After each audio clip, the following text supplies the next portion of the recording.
¿Qué tal? ¿Cómo están? Muy buenas noches, les habla Marian de la Fuente.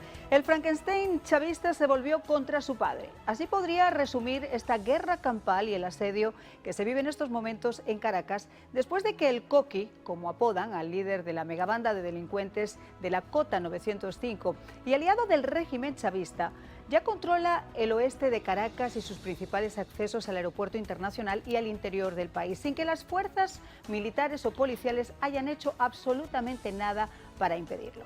De hecho, mientras el alto mando militar celebraba los ascensos que anunció ayer ese Séneca de Nicolás Maduro que tienen por presidente, los enfrentamientos de la banda pues se saldaron con 4 muertes de personas inocentes y más de 8 heridos. Los vecinos viven en estos momentos aterrados, obligados a estar en el piso para protegerse de las balas perdidas y sin poder dormir tranquilos o salir de sus casas a trabajar o hacer emergencias. Los delincuentes atrincherados han disparado a los autos o los detienen para robarles sus pertenencias. Pocos se arriesgan a tomar la ruta hacia el aeropuerto de Maiquetía, provocando la suspensión y el retraso de decenas de vuelos. Pero para hablar claro, estos no son solo bandas de delincuentes comunes, son bandas amamantadas por el propio Maduro desde que en el año 2013 les permitiera expandir sus actividades delictivas a cambio de proteger su patética revolución bolivariana y no meterse con los jerarcas y lamemedias chavistas. El Coqui, el Vampi, el Garbi o el Mayellas, los maleantes más famosos de Caracas, no se han hecho solos. Han sido armados hasta los dientes por el propio Maduro y su narcorrégimen para defenderlo contra un posible golpe de Estado o una supuesta invasión extranjera. Esa es la realidad. Pero hablando más claro, a una de estas megabandas del régimen les dieron entrenamiento militar, les dieron armas que ni siquiera tiene la policía, municiones y les regalaron además una zona protegida de paz, pensando en que serían los defensores de su régimen. Y ahora resulta que se ha convertido en una verdadera zona de guerra a la que solo tienen acceso algunos dirigentes del régimen. Esos mismos dirigentes que negocian con ellos desde la paz en las prisiones hasta la distribución urbana de las drogas. Pero no solo eso. Para colmo de la desfachatez y en el último supuesto operativo en su contra, en el que la ministra del Interior, al frente de unos 1000 soldados, se mostraba victoriosa ante las cámaras por los 38 detenidos y el decomiso de numeroso armamento y de drogas, pues resultó ser que ninguno de esos detenidos pertenecía a la banda del Coqui, sino que además se trataba de una operación planeada contra la banda rival, la que le hacía la competencia en La Vega, para dejarle el campo libre.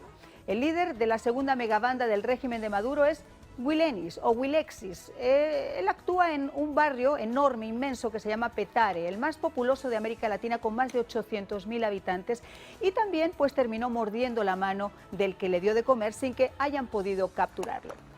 Hoy en Caracas hay entre 100 y 280 megabandas que se suman a los colectivos paramilitares y a los narcoguerrilleros que se reparten en Venezuela, además de las más de 4.000 ejecuciones extrajudiciales solo el año pasado. Este es el verdadero legado del que osa llamarse el mismo presidente. Este es el resultado de esa maldita revolución. Así comienza El Espejo.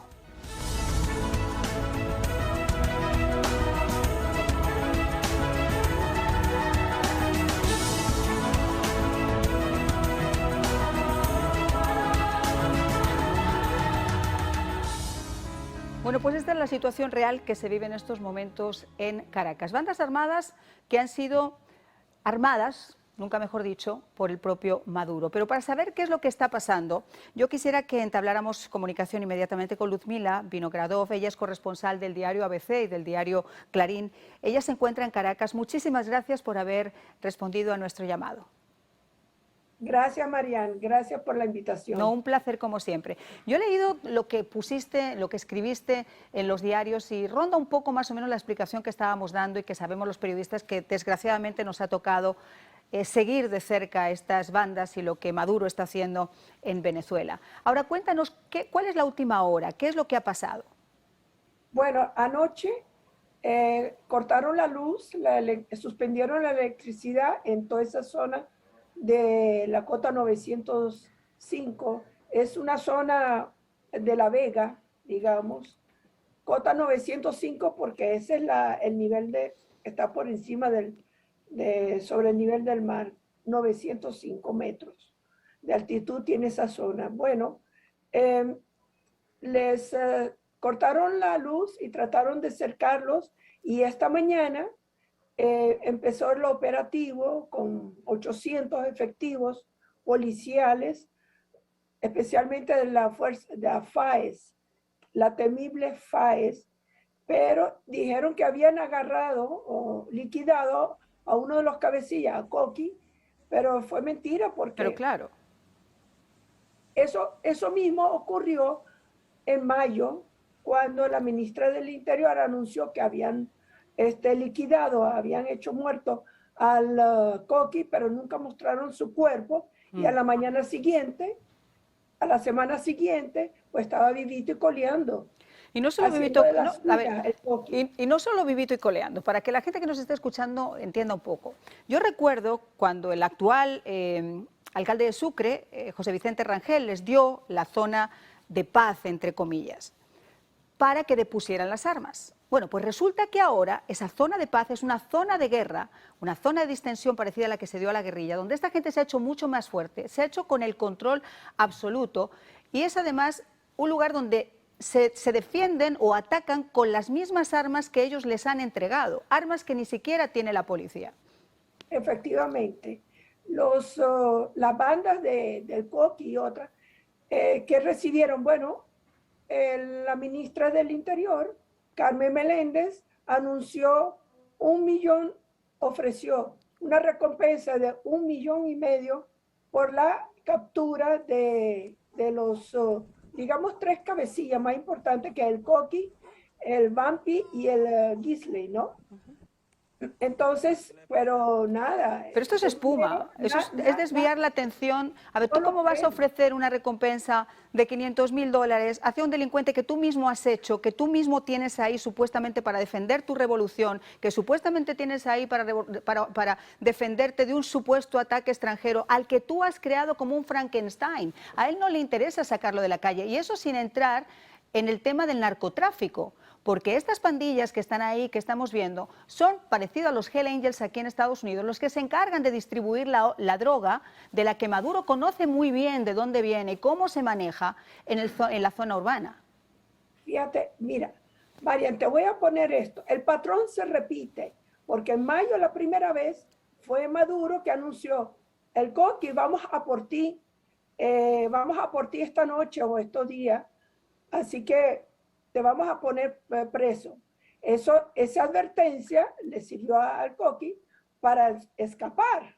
Pero claro. Efectivamente, cuando lanzaron el operativo de los 1,000 agentes, 1,000 funcionarios policiales que iban a por ellos, por esa mega banda, pues no apareció nada. No apareció. Y acabaron además deteniendo a la banda rival en La Vega, que era precisamente para dejarle el camino libre y que pudiera hacer sus cosas. Se incorpora también con nosotros Negar Granado, abogado penalista venezolano. Muchas gracias por acompañarnos. Para mí un placer acompañarlo. A ver, cuéntanos, porque tú conoces también mejor que nadie esta realidad que nos da a todos como una especie de bofetón, si es que pretenden engañarnos y si es que pretenden que a estas alturas de la película pensemos que esto es algo fortuito y que estos delincuentes se han hecho a sí mismos y que además están protegidos bueno, pues porque Dios es así de grande y vive en Caracas. Fíjate, son muchos los factores que hay que empezar a evaluar. El primero de ellos, los ascensos que tuvieron lugar esta semana del alto mando militar, la salida de Remigio Ceballos del CEOFAN, y adicional a eso también hay que entender de que ellos crearon unas zonas de paz, supuestamente, como una zona de distensión para la operación de estas bandas delictivas. O sea,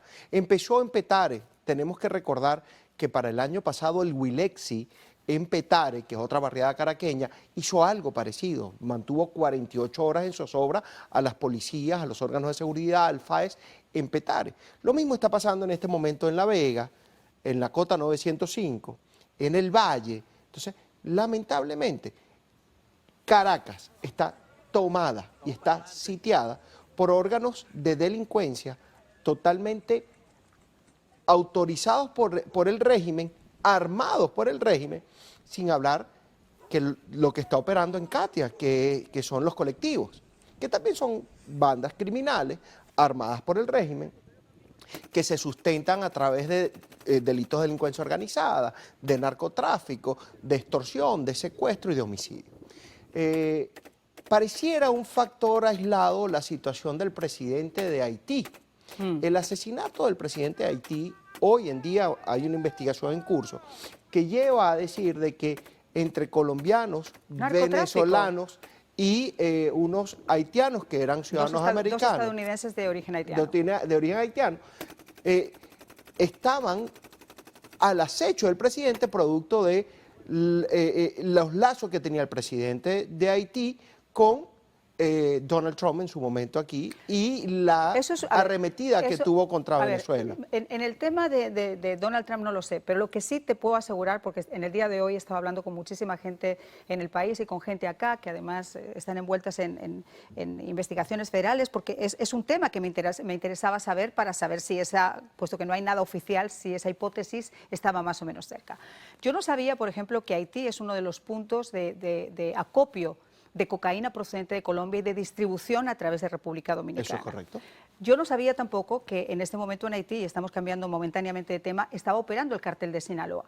Correcto. O sea que hasta los mexicanos estaban en este momento en este territorio. Entonces, puede haber un entorno de narcotráfico en el que los venezolanos, que ya sabemos que en la frontera no están haciendo precisamente calceta, sino que están negociando la droga que viene también de Colombia, se están disputando esos territorios en la frontera que son rutas de narcotráfico, podría haber tenido o no podría haber tenido algo que ver. Pero lo que sí estoy plena y absolutamente segura es que estas bandas delincuenciales del Coqui, del Bampi, del Galvis, manejan la parte de la droga urbana. Efectivamente, y hay que entender de que parte de la financiación o del financiamiento del régimen viene por el narcotráfico. El régimen hoy en día, con 600.000 barriles de petróleo diario que está produciendo, no tiene cómo mantener el presupuesto interno ni cumplir con los compromisos a los acreedores. Por consiguiente, tanto los delitos de delincuencia organizada como el narcotráfico y el terrorismo, que son vínculos que están totalmente demostrados por parte del régimen con estas células, hoy en día se ven palpables con esta situación. Y adicional a eso, también hay que entender que el régimen lo único que busca es un control ciudadano. O sea, no se justifica 8 muertos, 14 heridos y la población está totalmente amedrentada, está totalmente asustada, está en un estado de sitio. Muchas familias tuvieron que abandonar sus casas, producto de la situación que se vivió hace 48 horas Bueno, nos vamos a ir nuevamente hasta Caracas porque a mí me gustaría hacerle una pregunta a Luzmila. Luzmila, estas bandas, para que la gente que nos está viendo entienda hasta qué punto manejan y dominan el terreno, en muchas ocasiones hasta manejan la paz en las cárceles. Es decir, para que no haya levantamientos en las cárceles, el gobierno o el desgobierno de Maduro lo que hace es negociar con ellos al mismo tiempo que ellos negocian una especie de paz para que no haya levantamientos. Su poder es entonces totalmente fáctico. Sí, es que ellos tienen como un pacto de no agresión. Entonces el régimen les deja hacer todo lo que ellos quieran, porque cada vez con esa política del pacto de no agresión, lo que han hecho es fortalecer a esas bandas. Pero yo creo que no es tanto como una rebelión por parte de los delincuentes, sino una complicidad con el régimen, porque el régimen les avisa un día antes para que se escapen y no los agarren presos. Esa recompensa es una burla y después mandan a la policía para que hagan redadas en la zona. Lo que hicieron hoy fue, fíjate, Marian, la población, los habitantes de La Vega y de la Cota 905 están entre dos bandas, la banda de los delincuentes y la banda de los policías. Y ellos en el medio, ahora hicieron una redada casa por casa buscando a los delincuentes y lo que hicieron fue saquear casas de los habitantes, de los vecinos de esa zona. Entonces, los pobres habitantes están en medio, digamos, en la mitad de dos grandes depredadores, pues digamos, delincuentes. No, y en este caso ni siquiera son, como dices, bandas rivales, sino que son bandas que trabajan en complicidad, porque ya lo hemos visto cómo actúan, por ejemplo, los narcotraficantes cuando se le da el famoso agua un día antes para que no estén en el lugar donde se supone que va a haber una operación armada. Ahora, obviamente la población civil es la más afectada y contra eso no se puede hacer en este momento nada. Hay tal impunidad que es muy difícil verle ninguna solución a corto plazo.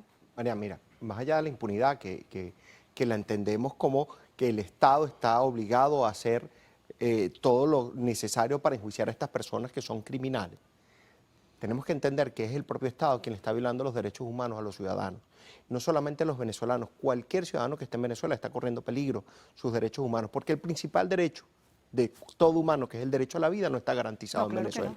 Entonces, lamentablemente, lo que pasó desde el día miércoles al día de hoy viene a engrosar un informe de la Organización de Naciones Unidas, de Amnistía Internacional, de Human Rights Watch, sobre lo que es la violación reiterada y sistematizada de los derechos humanos. Hay que empezar por darle el nombre a lo que hay dentro de Venezuela. No hay un gobierno, no hay un desgobierno, lo que hay es un régimen, y ese régimen no es un régimen, es un narcorrégimen. Pero era lo que decía, era un régimen de pranatos. ¿Y qué son los pranes? Son estas personas que nosotros vemos operando armas de fuego que no se venden libremente y que fueron aportadas por el régimen para mantener a la colectividad, a la ciudadanía. Son militares, son armas militares, son armas militares. De guerra. Yo recuerdo además, y aparte es que esto es curioso, ¿ustedes se imaginan a Chávez, cuando estaba Chávez, construir un teleférico para que esta gente que estaba en Los Morros, arriba, pudiera bajar, y les construyó un teleférico, y ahí era el gran magnate, y ahí se les subieron armas desde hace muchísimos años, y lo que tienen ahí es un verdadero y auténtico arsenal, no solo de armas, también de municiones, y es lo que les hace fuertes en este momento. Efectivamente, y adicional a eso hay que entender los vínculos que tiene el régimen con la guerrilla colombiana. Voy a apartarme un poco, pero tiene mucha relación. El presidente fundador de Fundarredes, una organización no gubernamental que estuvo denunciando la situación de Apure, está detenido por una publicación de una foto de Rodríguez Chacín, el señor Rodríguez Chacín, que fue ministro de Interior y Justicia, con los líderes de las FARC y las disidencias de la FARC colombiana. Entonces, definitivamente, ¿de dónde vienen las armas? Bueno, aportadas por el régimen, desde lo que hace la suplencia que le da los grupos disidentes estos de la FARC. Y adicional a eso hay que entender de que el Estado necesita de estas células vivas para mantener el control ciudadano. Claro, y solamente para distraer la atención de lo que realmente es importante, que es esa crisis social que está llevando a la gente a la muerte, no solo al éxodo. Pasamos y nos vamos a ir de inmediato a Caracas, porque allí se encuentra Luis Gonzalo Pérez, periodista de NTN 24 y América TV, que en este momento está saliendo justo del barrio. Muchísimas gracias, Luis, por tomar nuestra llamada. Hola, ¿cómo están? Muchísimas gracias por el contacto. No, gracias a ti. A ver, cuéntanos qué está pasando. Bueno, efectivamente estamos saliendo a hacer un recorrido completo en el oeste de Caracas. Las bandas delictivas han tomado el control desde hace muchísimo tiempo con armamento militar, armamento con fusiles de alto calibre, .50, que han azotado la capital venezolana, sobre todo en el oeste, en el municipio Libertador. Para quienes están afuera, se vive una zozobra cuando estos impactos de balas llegan a las casas, a los apartamentos, a los comercios y terminan afectando a personas inocentes. Hay información extraoficial que hasta el momento, ahorita, desde las 24 horas de este acontecimiento, de este tiroteo, ya van más de 15 heridos por balas perdidas. Hasta el momento tenemos un conteo de 15 fallecidos, de los cuales 5 son funcionarios de los cuerpos de seguridad del Estado, quienes desde el día de ayer les dieron, por lo visto, el visto bueno de incursionar en la Cota 905, en el Valle, en el Cementerio, Rocatarpeya, que son barrios aledaños al oeste de Caracas. Se le ha salido de control de alguna manera también al régimen de Nicolás Maduro, a la administración, de controlar estas bandas delictivas quienes poseen armamento pesado. Pues Luis, te quiero agradecer muchísimo que nos hayas dado ese reporte de último minuto. Gracias. Gracias a ustedes. ¿Qué te parece lo que acabas de escuchar? Bueno, mira, para complementar lo que él decía, es que definitivamente el régimen advierte cuándo va a ser la incursión para que estos agentes delictivos se desaparezcan, se escondan las armas. Sin embargo, hoy hubo unas imágenes donde se había visto la incautación de municiones y de un armamento de guerra. Eso no es un armamento ni siquiera militar, es un armamento de guerra, que es una .50. Entonces, definitivamente, no nos asombramos, pero no salimos de nuestro asombro, por algo muy sencillo, porque esto se está viviendo en Venezuela desde el año 98. Esto no es nada nuevo. Desde que entró el régimen de Hugo Chávez Aunque a con Venezuela, esta fuerza, la verdad que es que tal y como se está viviendo ahora. en algún momento Hugo Chávez pretendió ser un gobierno democrático, llegó por la vía de los votos, lamentablemente se convirtió en un dictador y Nicolás Maduro ha llevado a la perpetuidad esta dictadura con la anuencia de Cuba, Nicaragua, los rusos, los iraníes y los norcoreanos. Y una agenda globalista que también está de alguna manera impulsando este tipo de narcogobiernos socialistas bolivarianos. Efectivamente es así. Te quiero agradecer muchísimo que hayas estado placer, con Mariana. nosotros en el día de hoy. Quiero agradecerle también a Luzmila Vinagradov, que como les decía es corresponsal de ABC y de Clarín, que también nos acompañó a lo largo de este programa. Muchas gracias por estar con nosotros. Gracias a ti. Y a todos ustedes, pues también agradecerles su sintonía, que pasen un maravilloso fin de semana, traten de descansar. Y antes de irme quiero decirles algo. En Surface todavía hay cadáveres que están debajo de los escombros y hay familias que siguen llorando a sus seres queridos. Y hay muchas personas que nos seguimos preguntando qué va a pasar. ¿Qué pasó? Vamos a tardar mucho, pero ¿qué es lo que va a pasar? Está en nuestras manos. Aquí, en este programa, no vamos a olvidarlo. Será hasta el próximo lunes.